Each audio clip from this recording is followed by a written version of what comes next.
Hello, I'm Doris Sims, the Succession Consultant, and today we're going to have a brief presentation on the topic of creating a talent council to increase talent bench strength, results, and accountability.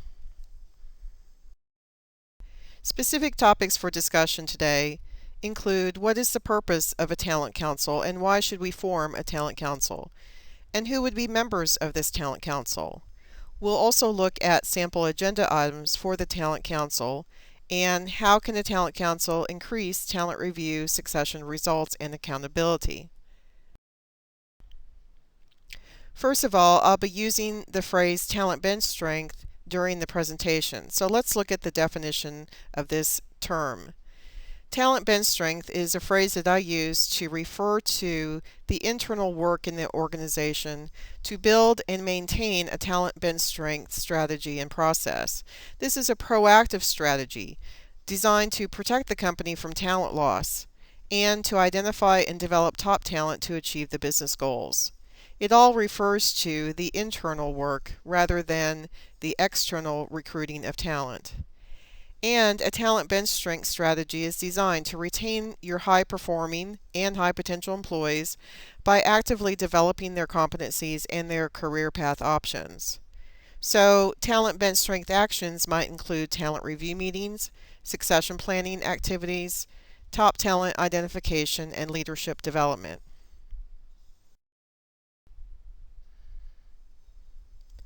So, what is a talent council? A talent council would be a group, a forum of both HR and business leaders. It then involves the business leaders in the talent and succession management strategy and decisions so that it's not just an HR practice. It also allows you to obtain the ideas and the perspective of the business leaders as you're forming or updating your talent bench strength strategy. It also provides a forum to make strategic decisions more quickly and to communicate results of your talent review process and to obtain feedback from the business leaders and the members of the Talent Council. This is probably one of the most important purposes of the Talent Council, to help you make these decisions more quickly so that you can circulate and obtain ideas on your talent strategy decisions, and if the authority is there in the Talent Council, you can move forward with these decisions. The Talent Council can also help hold leaders accountable for follow-through of the talent review process and for leadership and successor candidate development. And it can serve as a forum to help review development plans and the career movement, especially of your top executive talent and executive successors. It can also serve as your first step group to review results and also to create a slate of internal candidates for your leadership positions. Your Talent Council will be the first place that you review the progress and results of your talent review strategy before presenting these to other executives and to your board of directors. So, who would be potential Talent Council members?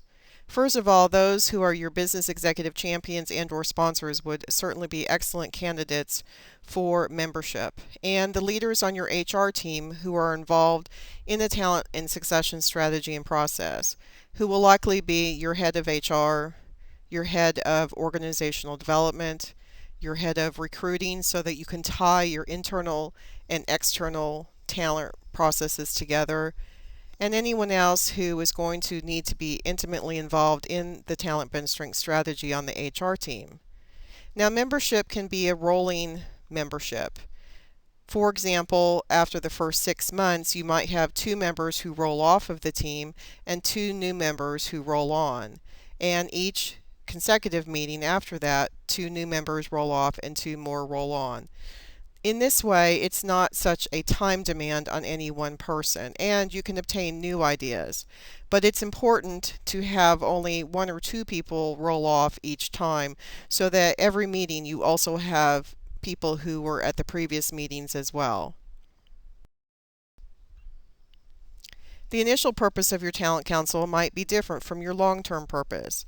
Initially, the Talent Council is there to help make those faster decisions about strategy, scope, budget, etc. for your talent bench strength strategy, so you can keep moving forward and making faster progress. The initial purpose is also to help ensure that the strategic decisions about the talent bench strength strategy, tools, and processes are made with business leaders, and it's not just an HR thing. It also demonstrates that this is a business strategy, again, not just an HR strategy. And it helps to ensure that the talent strategy is tied to the business strategy and to the needs of the business leaders, so that the business leaders can provide input and feedback as to their top talent needs. It also will help to increase the visibility and accountability of your talent bench strength strategy as you roll it out and or as you update it. But then long term, the purpose of the Talent Council might change so that they can help to communicate results and make recommendations for improvement.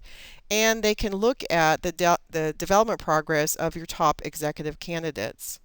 They can also help you to obtain resources long term, such as additional people to help with the project, system resources, budget, and so forth.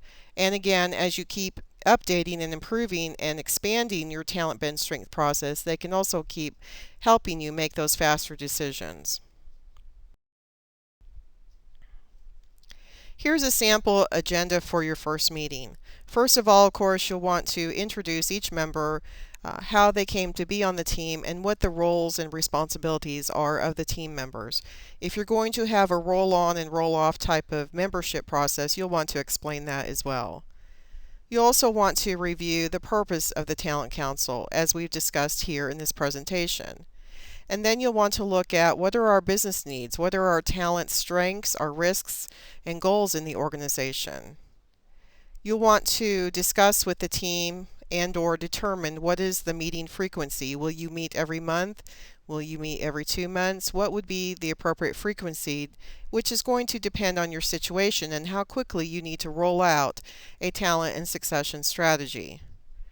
You'll want to then look at what do we have in place right now? What is our current talent bench strength strategy, tools, processes, timeline, anything that you currently have in place, and what are the strengths and what are the gaps of your current talent bench strength strategy.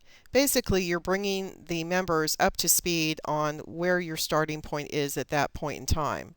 And then present any decisions that need to be made urgently for discussion and potentially to go ahead and make those decisions in your first meeting. This is a good agenda for your first meeting. This is a lot to cover in your first meeting.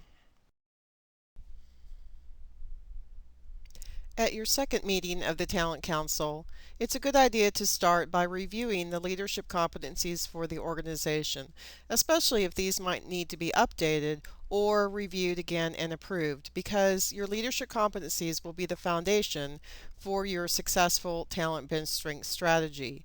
So it's important to make sure that the team is in sync on these leadership competencies and to make sure that the leadership competencies are still current for the organization before proceeding. Next, you want to focus on strategic decisions that need to be made regarding definitions of high potentials and successor candidates, looking at the timeline for the talent bench strength strategy, and looking at budget needs, system needs, assessment tools that you're looking at, etc. Of course, you won't want to use the time of the Talent Council for every decision that needs to be made, so you'll want to focus the priority decisions, the most important and urgent decisions to be made for the Talent Council. And any time that you do need a decision to be made with the Talent Council, be sure to bring draft ideas to the meeting. For example, present a draft definition of a high potential candidate for the Talent Council to review, to discuss, and then to potentially even take back to other managers for review and discussion, and then make a decision at the next meeting. And ask for assistance as you need help with communication, follow through, and any other sponsorship of the talent strategy in the organization. Remember, they're there to help.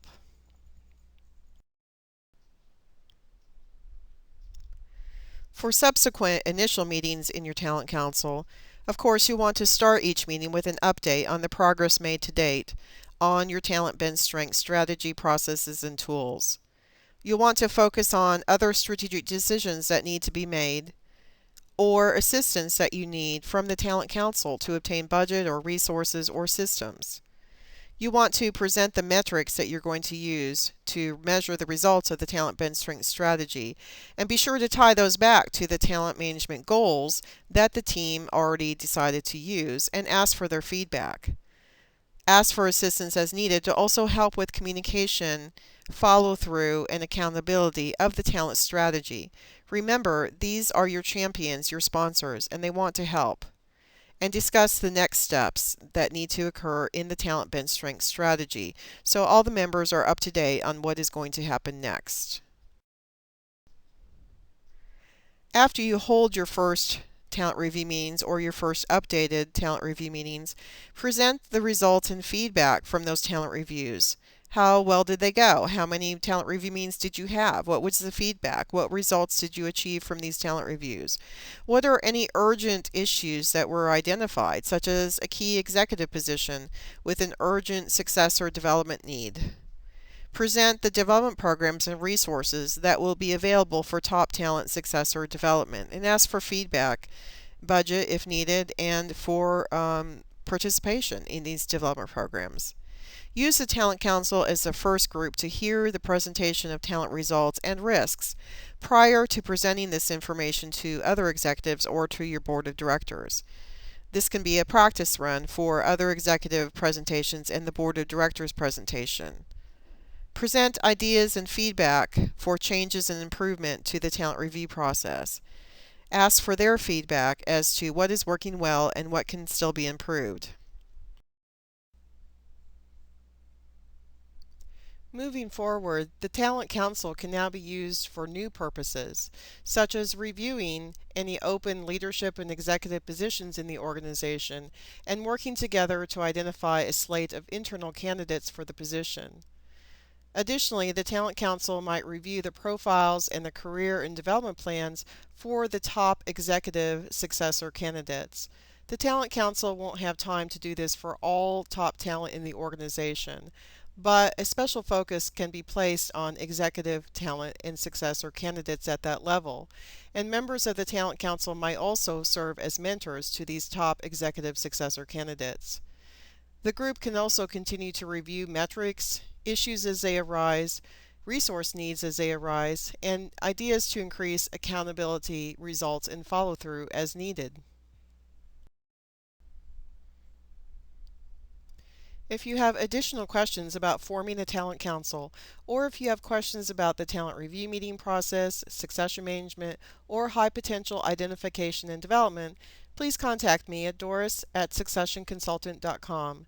And I hope you'll look at my books and training resources and other consulting resources for talent review and succession planning at www.successionconsultant.com. Please join our LinkedIn group, Succession Management Professionals.